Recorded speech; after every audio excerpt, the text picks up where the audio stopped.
Nagawin nga ulit si Papa Japs dito sa Bypass Road, Calasiao, Pangasinan para magkape at mag-chill man lang muna saglit. Minsan kailangan din natin ng ganitong break, no? Yung tipong wala munang pressure, wala munang problema, kape lang, kwentuhan at kunting pahinga sa takbo ng buhay.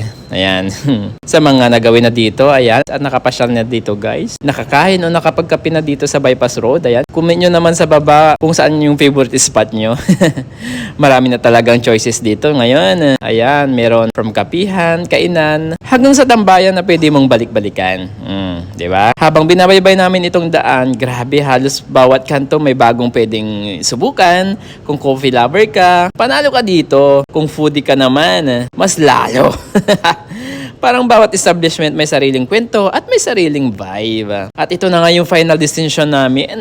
Dito sa McCafe. Tahimik, cozy, sakto para sa kwentuhan yung brainstorm ng mga kalokohan.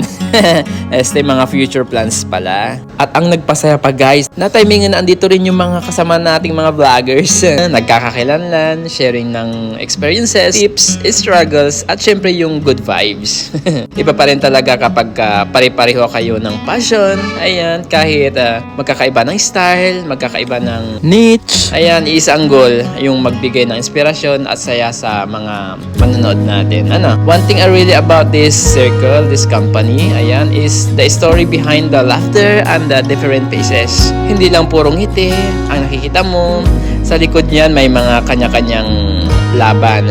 Ups and downs. Ayan, may silent battles na hindi na ipapakita sa camera. Kaya kung minsan nakikita nyo kaming masaya, ayan, nagtatawanan, nagkukulitan, tandaan nyo guys, may mga pagkakataon din na dumaan kami sa pagod, doubt, at mga problemang tahimik lang naming hinaharap. Pero ganun talaga eh.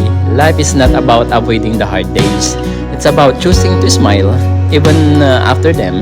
So yan guys, masaya ako na nakasama ulit kayo kahit super busy tayo sa kanya-kanyang responsibilidad. Yung simpleng pagtambay, pagkape at kwentuhan, malaking bagay na yun. Hindi man malalim ang usapan paminsan-minsan, minsan puros kalukuhan at walang sense. Pero ang mahalaga, genuine, di ba? At alam nyo, deserve naman nating maging masaya, deserve mong maging masaya. Magkakaiba man tayo ng posisyon sa buhay, may mas nauna, may nagsisimula pa lang, ayan, may tahimik sa paligid, pero isang goal natin. Maging maayos ang buhay, maging masaya, at magkaroon ng peace of mind. Diba? Hindi pa man perfect ang lahat. Tuloy lang, kape lang muna, chill lang muna, i-appreciate ang moment. Dahil sa huli, hindi pahabaan ng narating, kundi yung gaano ka naging masaya sa bawat hakbang.